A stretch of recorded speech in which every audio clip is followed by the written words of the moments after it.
What's happening? Thank you for watching tonight's video. If you're interested,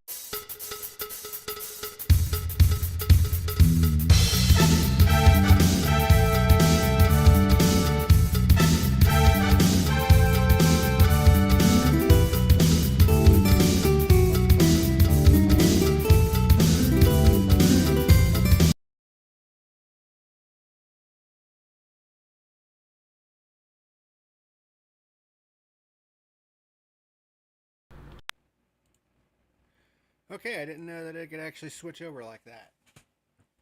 Right to the. I'll have to switch that.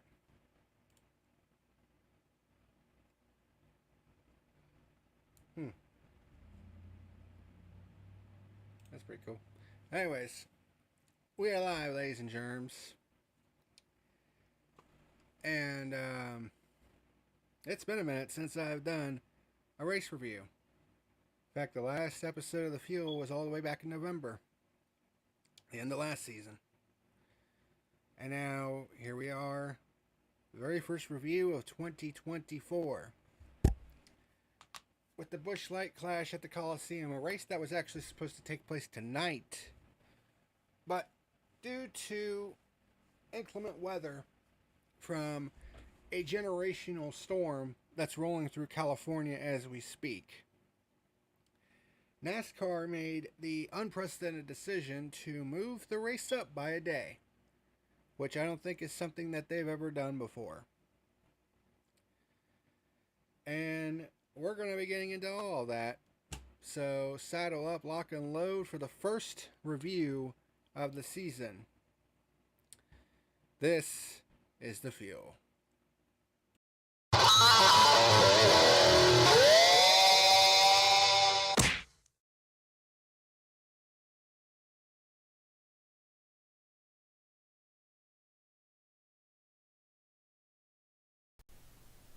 This video is sponsored by Dubby Jitterless Energy Blend. Click on the link in the description and use the code PackerMan to save 10% on any order. This video is sponsored by Dubby Jitterless Energy Blend. Click on the link in the description and use the code PackerMan to save 10% on any order.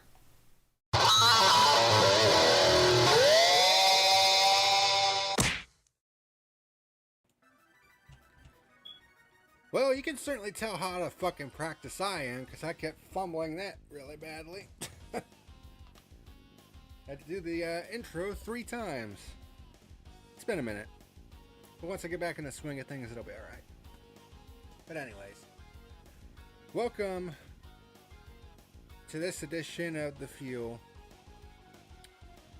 where today we're going to be talking about the 2024 Busch Light Clash at the Coliseum. And,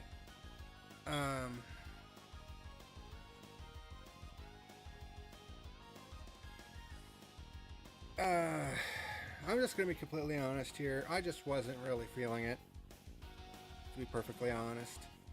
It definitely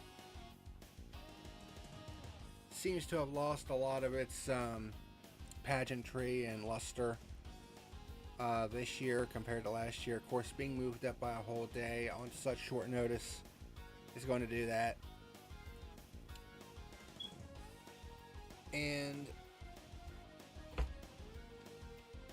the racing itself was, I guess it was okay in certain parts, although there were certain times during the second half of that race where it was boring as fuck.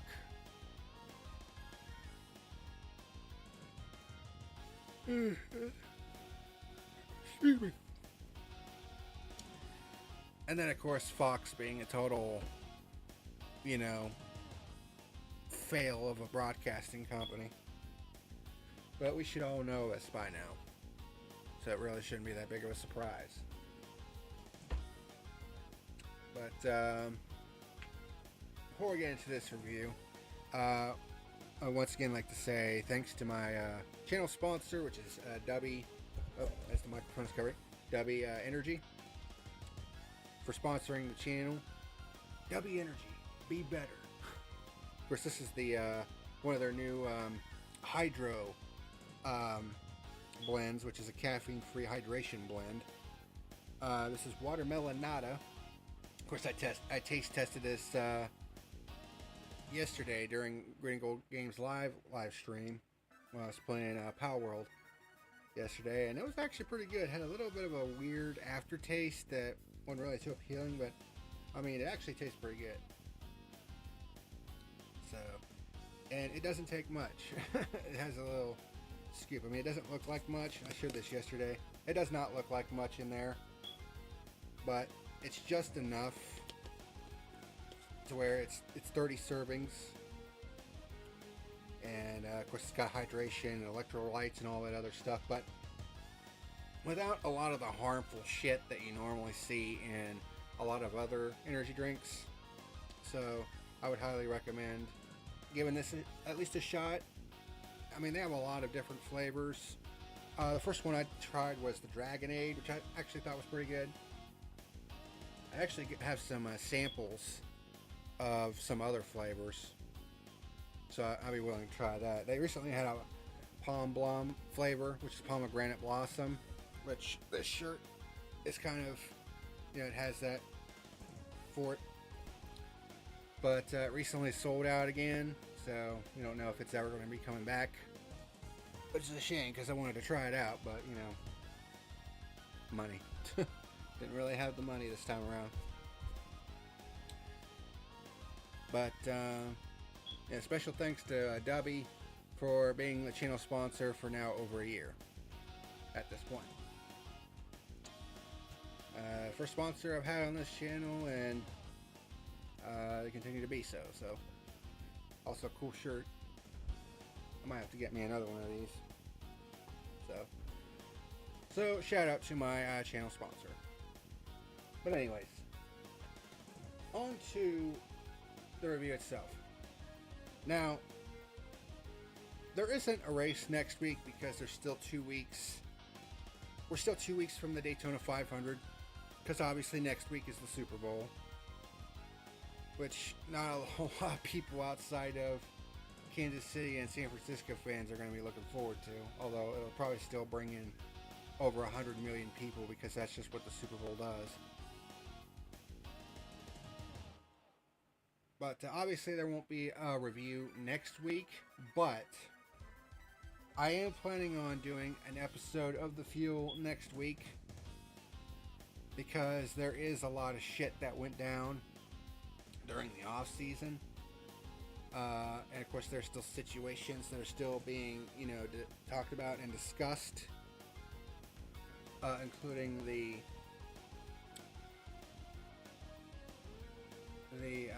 charter situation between NASCAR and the teams.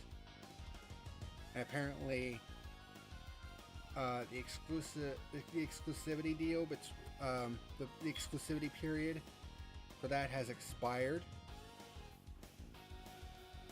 So these NASCAR teams, if they wanted to, could branch out to other racing organizations. And then, of course, there's the new television rights deal that NASCAR managed to get. But we're going to go through all that next week, when we're kind of in the week off period between the Clash and the 500. So, tonight we're going to focus, or today rather, we're going to focus on the Clash at the Coliseum.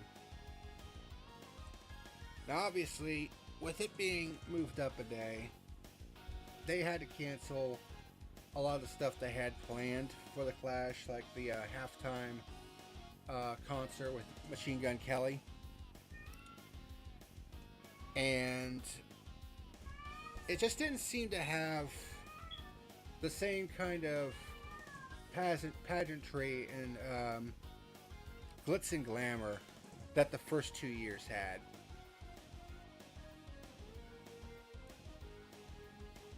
And even though the race itself may have been okay, I mean, Eric Eastep gave it a 90 on his fuel gauge. And I was watching that video earlier, his review of the race, and he gave it a 90 on the fuel gauge, and I'm just like, huh? And he kept saying, well, if we put all the bad things to the side and just focus on the racing itself, like, that's the problem. That's the problem with these NASCAR tubers that do these fucking race reviews. You know, they do nowadays because they just want to suck that NASCAR cock. They just want to push all the bad to the side and just focus on the good, and that's just not how it fucking works. Okay, you don't get to fucking dictate just pushing shit to the side, say, well, we'll not worry about that, we'll just focus on the good. That's not how this fucking shit works. And it's really hard to take reviewers seriously when they do that shit. Because when it comes to reviewing something, you have to review it, whether it be good or bad, and you have to acknowledge as such. I mean, in the now 5 years that I've done this show, this is the 260th edition of The Fuel. And every single time I've done a race review, if it's been a bad race, I say as much. If it's a good race, I say as much. If it's in the middle, I say as much. And I give my reasons why. No ifs, ands, or buts about it. None of this pushing it off to the side and say, well, if we take the bad shit out. No, fuck that. That's not how this works. And I honestly wish these NASCAR tubers that are really high up on the scale would stop fucking doing that shit. Because it gets on my fucking nerves.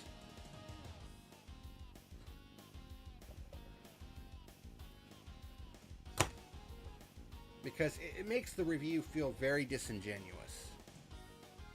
And let's be completely honest here, this race was not all that. I mean, he also said it was probably the best short track race that the Gen 7 cars produced. I mean, that might be true, but that's not exactly a high fucking bar to clear. Because let's be completely honest here, the Gen 7 car has completely ruined a lot of people's perception of short track racing in the Cup Series. Because the short track package has been absolute fucking garbage for the first 2 years of its existence. And everybody keeps telling them that these cars need more horsepower. Even the OEMs are starting to get involved with that. And saying, hey, these cars need more fucking horsepower. And NASCAR said that they're going to try to, fix the package and stuff. The problem is, they're not getting rid of the shifting, which is one of the big components as to why the short track package has been garbage the last 2 years.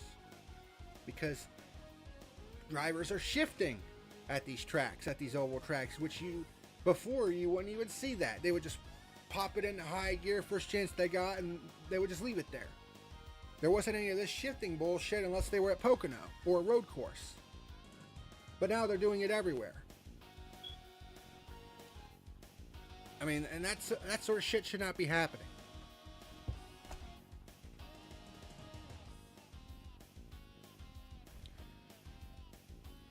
And of course, Denny Hamlin won this race as well, which... anytime he wins a fucking race, that's definitely going to cause it to take a hit in the rating. Now, I'm not going to give this race a 0, as I did multiple times last year, because it's a new year, and I don't want to go that route just yet. I don't want to start going down that route like I did last year. But it may end up going that route before the end of the year, depending on what kind of dumb shit Hamlin decides to do. So let's go ahead and get into this review and get it over with, because I got other shit to do. So Hamlin started from the pole. Logano led the first lap, but Hamlin fought back on the inside, eventually took the lead on lap 3 for the first pure lead change of the day. And then Ty Gibbs gets by Logano for second and then starts pressuring Hamlin for the lead and takes it on lap number 50. These laps went by really quick, by the way, because it's a quarter-mile bull ring. For the second pure lead change of the day, and little did we know that would be the last pure lead change of the day. And the race actually went green all the way to lap 71 when we had our first caution after Todd Gilliland spins in turn 3 after his brakes overheat. We were seeing a lot of glowing red rotors during this race. So Gibbs leads on the restart. Logano gets a better jump and gets the lead with Busch up to second. Logano leads at halfway. At least we thought we did. At least we thought we got to halfway, but not all of the cars, I guess, crossed the line because they threw the caution. They still had to do one more lap because only green flag laps count. So, I mean, I thought when the leader crossed the line, then that was it, but apparently not. So I thought that was fucking stupid. Yeah, let's run one more pointless lap. I don't know. Whatever. So, Larson moves up to second on this one lap run. When he went 3 wide with a couple guys and got up to second. And Rain was moving into the area. Of course, they also still had to do the Mexico Series race, and I'm going to be completely honest here. I thought the Mexico Series race was a lot better than this fucking race was. Because those cars actually look like cars that, honestly, the Cup Series should have. You know, they were beating and banging and everything else. I mean, I'm not saying that the Cup Series guys weren't doing it, but I don't know. I don't know. The race, the Clash just felt flat this year. I mean, I don't know if that had to do with the race being moved up because of the inclement weather. I mean, I don't envy NASCAR in this position when it came to moving this race up because, I mean, it was a lose-lose situation for them, but I think this was the lesser of the two evils because if they would have waited to try to wait the storm out, I mean, it was 100% chance of rain for Sunday, so it was going to be a washout. Monday and Tuesday were not looking any better. So there was a possibility that this could have been pushed all the way back to Wednesday. But that would start cutting into teams' Daytona 500 preparation. So NASCAR was basically forced into a decision of running the race or not at all. Running the race on a Saturday or canceling it outright. So they decided to run it on Saturday. So Logano leads on the restart. Our third caution on lap 78 as Chase Elliott slows to a crawl and Bubba Wallace gets spun by teammate Tyler Reddick, although Reddick looked like he got a push from behind, which, I mean, sometimes you have to take a few steps back in all of this. Also, I gotta say, the Fox sucks dick, especially when it comes to their camera angles, and especially missing shit. Like, they missed an incident that happened between Ross Chastain and Tyler Reddick after the checkered flag. Bubba Wallace got spun on the last lap and apparently went up the exit ramp. That was missed. Apparently there was an instance where Ricky Stenhouse Jr. got out of his car at the halftime break and actually went over to John Hunter Nemechek's car and was basically sticking his head in his car and was, I guess, having a shouting match with him. You know, none of the Fox cameras picked that up, and they also didn't pick up the shouting match that happened between Ty Gibbs and Joey Logano after this race. The incident that caused that I'll talk about in a minute. But Fox missed a lot of shit in this race, and the camera angles were fucking crappy, which, I mean, but that's Fox Sports for you. I don't know what's happened, but they've gone downhill in quality over the years, and it's gotten to the point where I wish, you know, a different fucking company took over as far as, you know, broadcasting these fucking races. But there's going to be like multiple different channels and broadcasting companies that are going to be taking over next year, which I'll talk about that next week. But anyway, Logano leads on the restart, and we got yet another caution. Same lap 78, because again,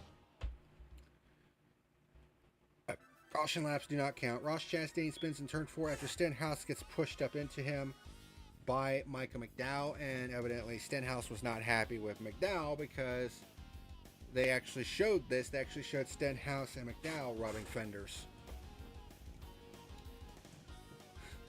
Stenhouse had a very rough night last night. And Reddick was also penalized for a restart violation because he pulled out of line before the start-finish line, which you can't be doing that. I mean, that one was pretty obvious. Gibbs managed to get the lead on the previous restart, so he leads on this restart. Larson knocks Hamlin out of the way, and Truex goes up to 4th after starting 19th. Larson challenges Logano for 2nd, but was unable to get by. You can barely hear me? Oh. For some reason, the mic on this one has been turned down. Alright, you should be able to hear me pretty clearly now. I mean, you should be able to hear me. I'm like right up against the mic right now. But I saw that the volume was down a little bit, so I've turned it up now. But anyway, Logano was basically being the log jam at this point. Gibbs had broken out to like a 2.5 second lead. So Logano was the log jam in second place at this point. Busch and Hamlin, who had dropped back a little bit after getting knocked up the track, goes by Truex for 4th and 5th. Busch gets by Larson for 3rd, and then Hamlin follows suit. And so does Truex. So Larson drops back to 6th. Gibbs starts getting into heavy back markers at this point. Hamlin gets by Busch for 3rd.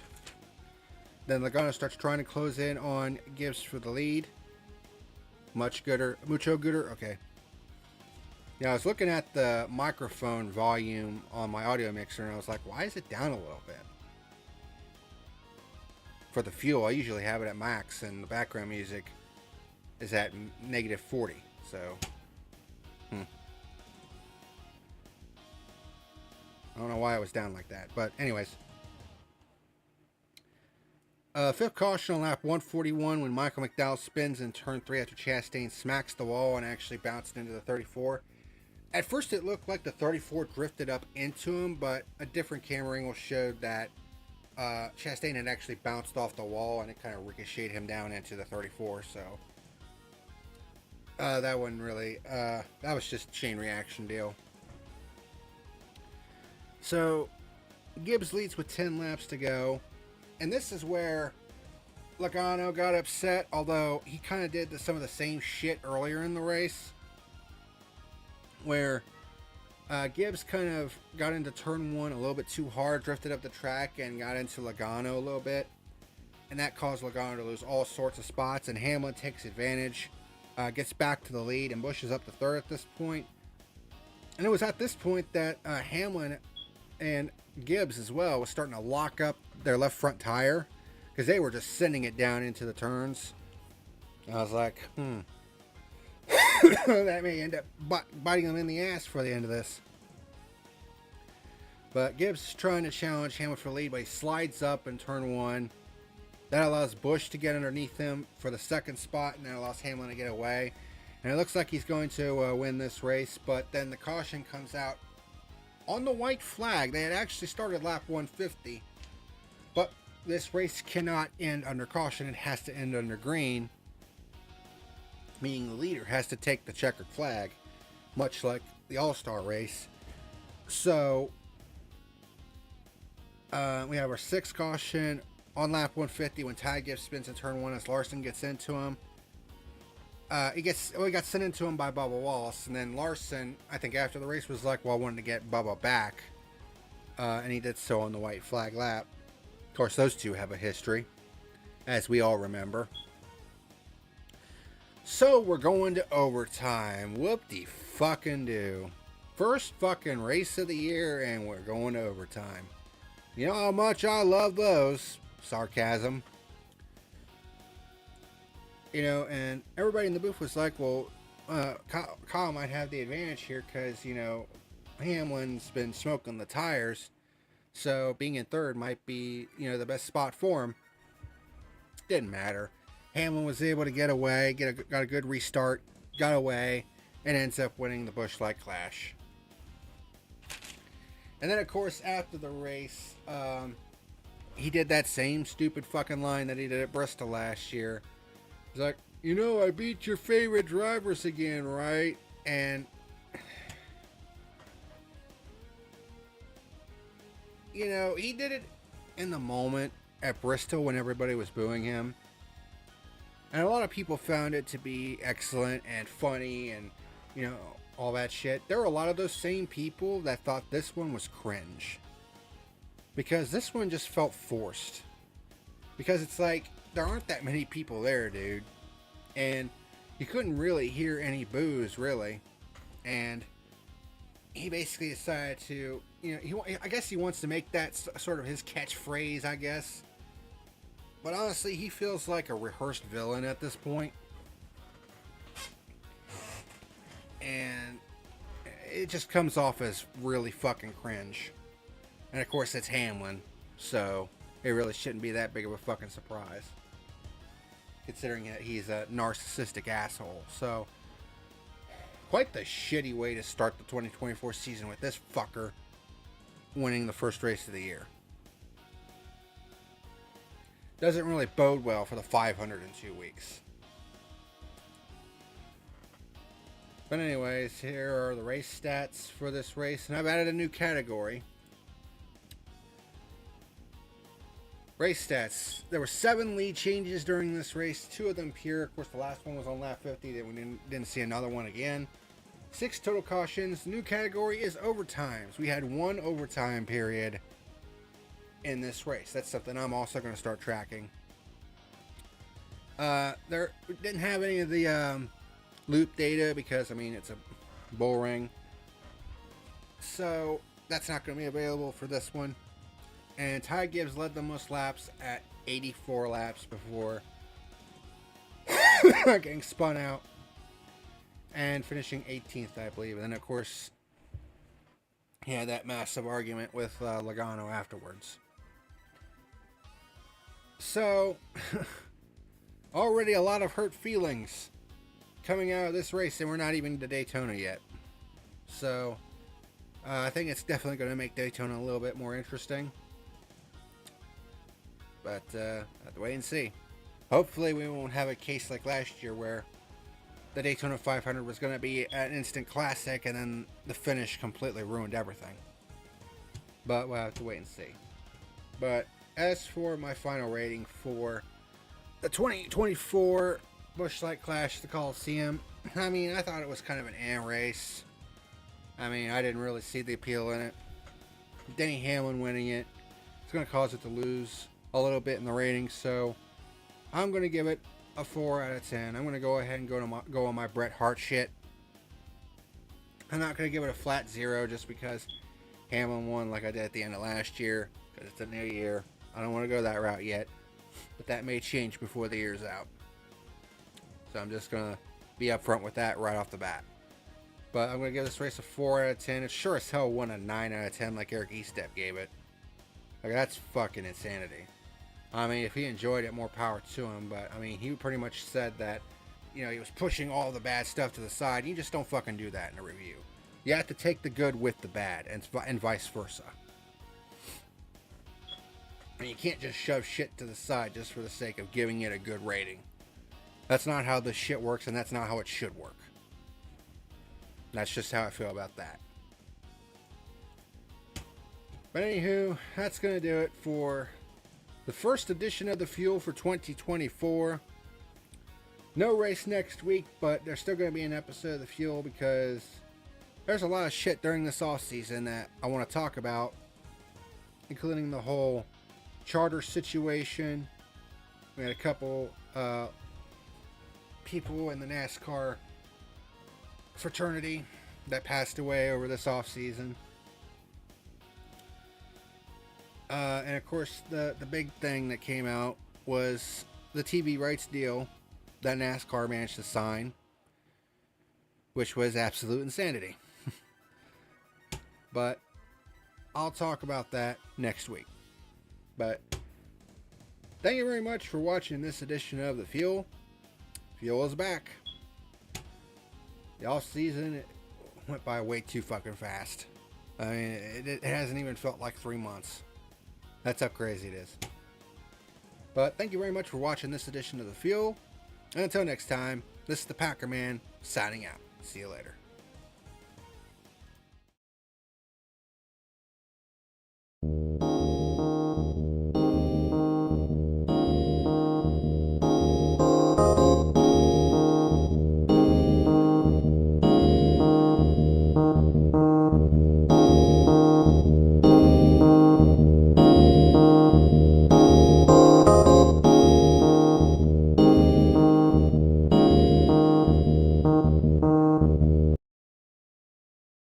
What's happening, ladies and germs? Thank you for watching tonight's video. If you're interested in sponsoring the channel, there is a link to my Patreon down in the description box below. Otherwise, hit like and subscribe if you want to continue watching great content like you saw today. Thank you very much for watching, and until next time, this is the PackerMan signing out.